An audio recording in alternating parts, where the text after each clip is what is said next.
el concepto de eternidad es, digo, bastante abrumador. Totalmente. Porque, a ver, todo a nuestro alrededor tiene un principio y un final, ¿no? Claro, la naturaleza misma es así. Exacto. Y sin embargo, pues la humanidad ha construido instituciones e ideas gigantescas sobre la promesa de que durarán para siempre. Sí, la famosa promesa de lo eterno. Pero en este análisis a fondo que traemos hoy, tenemos un documento sobre la mesa que desafía esa idea desde su raíz más profunda. Y es un texto fascinante, ¿eh? Es un informe teológico y gramatical sumamente detallado redactado por los sacerdotes de Sadoc. Y bueno, nuestra misión hoy no es debatir creencias religiosas, sino sumergirnos de manera súper imparcial en el texto, tal cual lo presentan los autores. Ajá. Como un estudio académico irrefutable. Justo eso. Queremos entender este argumento lingüístico que nos traen. Y la pregunta central es, ¿qué pasaría si la palabra hebrea original, que por siglos se ha traducido como eterno, en realidad tuviera una fecha de caducidad oculta? Pues mira, es un planteamiento que verdaderamente sacude los cimientos de muchísimas tradiciones. Sí, me imagino. Porque, digo, cuando se altera la definición fundamental de una palabra sobre la cual se han construido leyes y comportamientos a lo largo de los siglos, Cambia todo el panorama. absolutamente. Todo el marco de referencia tiene que ser reevaluado. Y el documento de los sacerdotes de Sadoc hace un trabajo, la verdad, exhaustivo. Ujú. Están disecando la gramática y la morfología del texto bíblico original, y al hacerlo, pues nos invitan a mirar las escrituras no con los lentes de la filosofía occidental, que asume la eternidad como algo estático y sin fin. Ajá, como una línea recta e infinita. Exacto, sino con la mentalidad hebrea de la antigüedad. Una mentalidad donde el tiempo tiene un propósito, una direccionalidad, y sobre todo, un límite. A ver, vamos a desempacar esto paso a paso, porque de verdad sí nos cae el 20 de lo que implica este ajuste etimológico, pues cambia por completo las reglas del juego de una tradición milenaria como el Shabbat, por ejemplo. Completamente. Entonces, para entender el impacto de este documento, vamos a explorar el texto bajo la lupa exacta que proponen los autores. Empecemos por, digamos, la raíz del asunto. Sí, la lingüística. El informe sostiene que traducir la palabra hebrea, olam, simplemente como eterno o infinito es, literal, un error técnico. Afirman que la clave está en su raíz verbal, que es la palabra alam. Exactamente. Y aquí es donde la lingüística se vuelve una especie de herramienta de arqueología conceptual, si lo quieres ver así. Me gusta ese término, arqueología conceptual. Sí, porque la raíz olam significa literalmente ocultar, esconder o mantener en secreto. ¡Wow! O sea, nada que ver con tiempo. Nada que ver con infinito. En el pensamiento hebreo antiguo, el enfoque no estaba en esta abstracción matemática del infinito. Ujú. Estaba en lo que se podía percibir y lo que no se podía percibir. Por lo tanto, la definición técnica y precisa de olam, según este riguroso análisis académico, Ajá. no describe una duración infinita que se proyecta hacia adelante sin detenerse jamás, como, no sé, un reloj que nunca dejará de hacer tic-tac. Espera un momento. A ver, suena muy lógico ahora que lo explicas desde la raíz de la palabra, pero, digo, me cuesta creer que durante siglos miles de traductores y eruditos simplemente, pues, se equivocaran y decidieron que significaba para siempre. Sí, parece un salto muy drástico, ¿no? Sí, o sea, ¿por qué se dio este salto de algo oculto a infinito? ¿Fue un error de traducción inocente o qué pasó ahí? Es una excelente observación. Y, mira, tiene todo que ver con el choque de dos mundos intelectuales. Ah, ok. Cuando los textos hebreos comenzaron a traducirse al griego y más tarde al latín, pues se encontraron de frente con la filosofía helenística. Ah, claro, los griegos. Exacto. Pensadores como Platón y Aristóteles tenían conceptos muy desarrollados sobre la eternidad. Para ellos era un estado ontológico inmutable, algo fuera del tiempo. O sea, un concepto ya muy filosófico, muy abstracto. Precisamente. Entonces los traductores, al intentar hacer comprensible el texto para el mundo grecorromano, pues tomaron este concepto hebreo de un tiempo indefinido u oculto y le superpusieron la idea filosófica occidental de infinito. Así fue como olam terminó siendo traducido bajo conceptos que implicaban algo sin principio ni fin. Bueno, entonces, si quitamos ese filtro y volvemos al estudio de los sacerdotes de Sadoc, Olam se refiere a un tiempo indefinido, a un horizonte oculto. Exacto. Es como un tiempo límite que aún no le ha sido revelado al observador en ese momento histórico específico. Y lo fascinante aquí es cómo este simple regreso al vocabulario original altera por completo la percepción humana del tiempo en estos textos. Totalmente. Porque ya es una cuestión de perspectiva, no de infinidad cronológica. Ajá. Es básicamente reconocer la limitación del ser humano para ver el plan completo de la historia desde el punto en el que se encuentra parado. Fíjate que para visualizar este concepto tan académico, creo que funciona imaginarnos, no sé, a un grupo de personas conduciendo por una carretera de noche. A ver, Y de repente, el vehículo entra a una zona de neblina espesísima. Los faros del coche solo logran iluminar unos cuantos metros hacia adelante, ¿no? claro, no ves nada más allá. Exacto. No se puede ver el final de la carretera ni el destino. Pero, digo, el hecho de que el final esté oculto por la neblina no significa que la carretera sea infinita, ¿Cierto? ni que ese grupo vaya a estar conduciendo por toda la eternidad.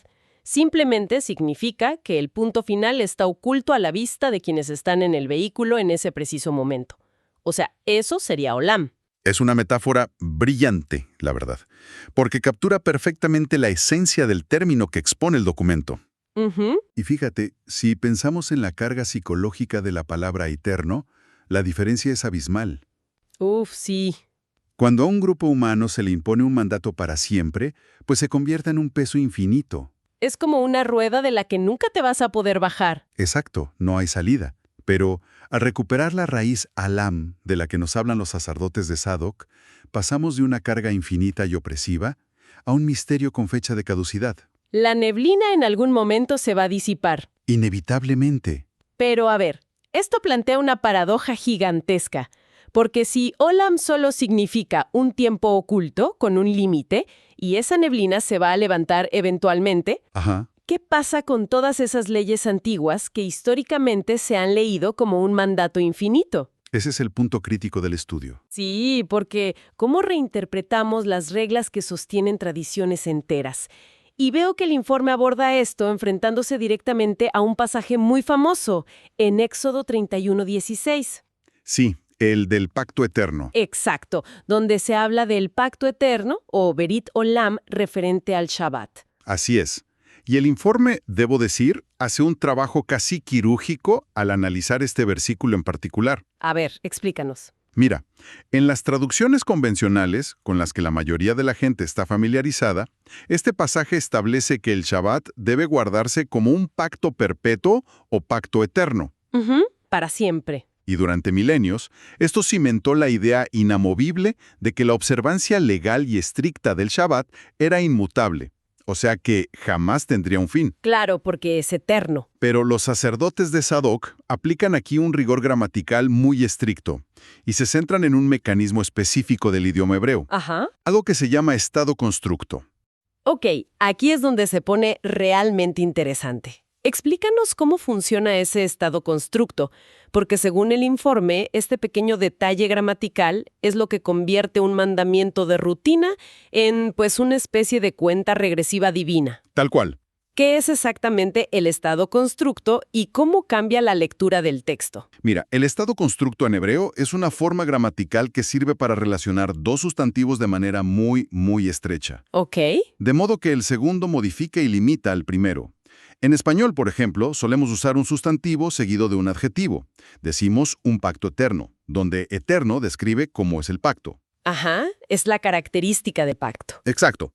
Pero en hebreo, en el estado constructo, se unen dos sustantivos con la preposición de implícita entre ellos. A ver, un ejemplo de eso. Un ejemplo clásico que usa el documento es Bet Lehem, Belén. Ah, la ciudad. Sí, Bet es casa y Lehem es pan. Ok. Entonces no es una casa panadera, que sería un sustantivo y un adjetivo. Claro. Es la casa del pan. Ah, entiendo. O sea, se fusionan las dos ideas, los dos sustantivos. Exactamente. Entonces, si aplicamos esa misma regla mecánica a Berit Olam, Ahí es donde todo hace clic.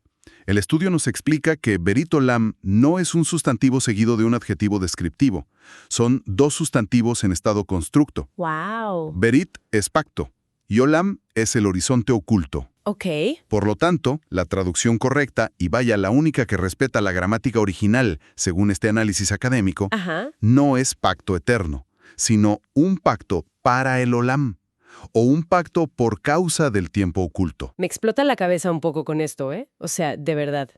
Porque el mandato entonces no es haz esto por los siglos de los siglos hasta que el universo colapse, Para nada. sino haz esto a causa de algo que está por venir.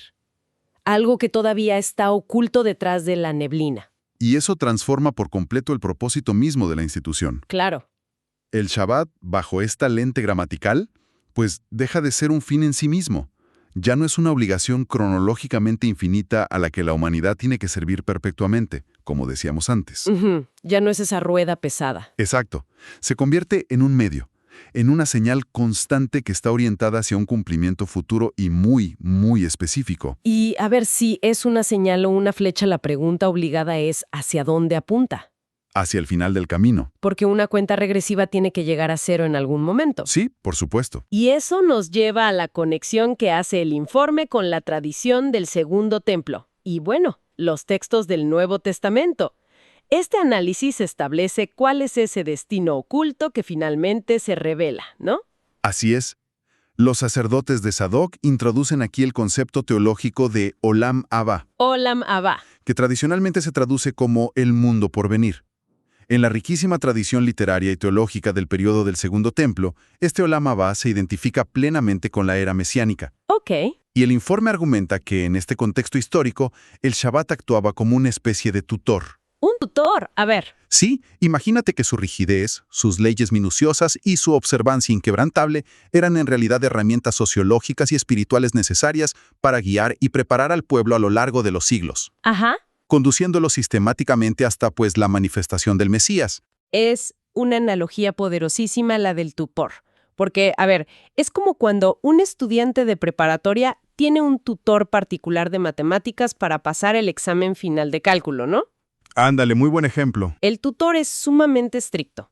Le exige al estudiante hacer los ejercicios 100 veces de la misma manera y, no sé, seguir unas reglas metódicas inquebrantables. Porque necesita disciplina. Exacto. Y todo eso es vital para el aprendizaje en ese momento. Pero una vez que el estudiante presenta el examen final y lo aprueba, Las cosas cambian. drásticamente. La relación con ese tutor ya no es la misma. El estudiante ya no necesita que el tutor le dicte reglas estrictas sobre cómo usar el lápiz o a qué hora sentarse a estudiar. Claro, ya no. Porque la tutoría ya cumplió su propósito. Preparó al estudiante para un nivel superior. En el análisis del documento, ese examen aprobado equivale a la llegada de la era mesiánica, ¿cierto?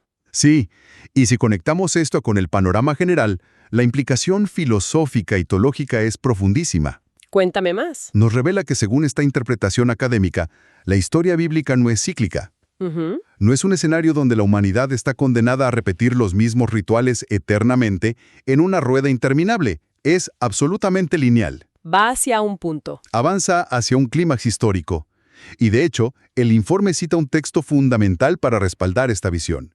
La primera carta a los Corintios, capítulo 10, versículo 11. Ah, cierto. El documento menciona ese pasaje específicamente hablando de los fines de los siglos. Así es. Argumenta que el cumplimiento de los siglos, o en el idioma original, de los olamín, Los tiempos ocultos. exacto, los tiempos ocultos, ya ocurrió con la llegada del Mesías. ¡Wow! Y según el informe, es en ese momento preciso de la historia donde la neblina finalmente se disipa y el horizonte oculto queda totalmente expuesto. Se acabó el misterio. Y aquí está el punto clave de todo esto. La llegada mesiánica es el evento disruptivo que transforma radicalmente la naturaleza legalista y obligatoria de la observancia del Shabbat. Pero a ver, fíjate, si el examen ya se aprobó y la neblina ya se disipó con esa revelación, pues ¿qué dictamina el informe sobre cómo se vive esta tradición hoy en día? Esa es la pregunta práctica. Sí, porque está claro que la práctica del Shabbat sigue existiendo. Si ya no es un mandato con este peso legal y opresivo, ¿en qué se convierte entonces? Veo que el documento aborda la aplicación práctica de manera muy directa. Muy directa, sí. El informe de los sacerdotes de Sadoc es sumamente pragmático en sus conclusiones sobre el presente. A ver, ¿qué dicen? Primero, establece un límite territorial que, a menudo pasa desapercibido en las discusiones modernas sobre el tema. ¿Territorial? Sí, determina, basándose en la jurisprudencia bíblica, que la observancia legal y estricta del Shabbat estaba intrínsecamente vinculada a la tierra de Canaán. Ah, ok. a los asentamientos físicos del pueblo dentro de esas fronteras específicas. Había una jurisdicción geográfica muy clara para la aplicación de la ley punitiva. Lo cual hace todo en sentido del mundo si recordamos que funcionaba como un tutor preparatorio para una nación específica, Exacto. que estaba habitando en un territorio específico a la espera de un evento histórico específico. Todo tenía su contexto delimitado. Pero hoy en día, en un mundo globalizado, fuera de esa tierra y más importante aún, del otro lado del cumplimiento mesiánico. Ujú. ¿Cómo opera? El estudio concluye que, fuera de esa tierra específica, y tras la manifestación del Mesías, el Shabbat ya no es una carga impositiva, Ya no pesa igual. ya no opera bajo el régimen de la penalidad, ni actúa como una condición indispensable para obtener la salvación. Ok. ¿Y por qué? Por la misma analogía que usaste tú. La función del tutor legal ha concluido. El examen se pasó. Exacto. El tiempo oculto, el famoso Olam, ha sido revelado en la fe. Entonces, ¿qué significa todo esto para quien observa o respeta esta tradición hoy en día? Lo que este análisis lingüístico hace en el fondo es, documentar académicamente un inmenso alivio. Un alivio tremendo, sí. Representa pasar de una mentalidad donde se ve el Shabbat como una obligación infinita bajo pena de castigo, a verlo como algo completamente distinto. Ajá. Según el documento, la práctica se mantiene, pero evoluciona. Se transforma. Exacto, se transforma en una tradición de un altísimo valor espiritual y memorial. Se sigue observando, pero no por el terror de romper una regla dictada por el tutor, Claro. sino como un recordatorio hermoso de que la neblina por fin se levantó. Y esto plantea una pregunta súper importante sobre la psicología detrás de la práctica religiosa, fíjate. A ver. Hay un abismo gigantesco entre practicar una tradición impulsado por el miedo a romper una regla legal irrompible frente a celebrarla libremente como un memorial histórico y espiritual. La diferencia es el día y la noche. Totalmente. Cuando la observancia proviene de reconocer que el clímax de la historia, o sea, la era mesiánica o el Olam Jabá, ya ha irrumpido en el presente, la práctica se llena de gozo.